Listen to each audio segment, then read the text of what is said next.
அப்போ நகரங்களும் பாதிக்குமா? கண்டிப்பா. டெல்லி, மும்பை மாதிரி பெரிய நகரங்கள், நம்ம டெக்னாலஜி சர்வீஸ் இண்டஸ்ட்ரியோட மையங்கள், அங்கேயும் பாதிப்பு இருக்கும். வியாபாரம் முடங்கும். சுற்றுலாத்துறை அதை சுத்தமா மறந்துட வேண்டியதுதான். அதை மொத்தமா படுத்துரும். இந்த எல்லா இழப்புகளும் சேர்ந்து வறுமை, வேலையில்லா திண்டாட்டம், விரக்தின்னு ஒரு மோசமான சுழற்சியை உருவாக்கிடும். இதுலயே உச்சக்கட்ட பயங்கரம்னு பார்த்தா கட்ஜு சொன்ன அந்த அணு ஆயுத போர் அபாயம். அதை நம்ம நினைச்சு கூட பார்க்க முடியாது. ஆமா, அது சாதாரணமா எடுத்துக்கவே கூடாது ஒரு விஷயம்.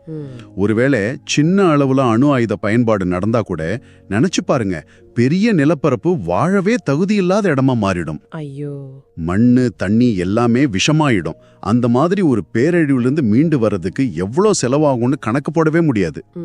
நிலத்தை சுத்தப்படுத்துறது, கதிர்வீச்சால பாதிக்கப்பட்டவங்களுக்கு சிகிச்சை தர்றது, திரும்ப கட்டமைக்கிறது, இதுக்கு ஒரு கணக்கே இல்லை.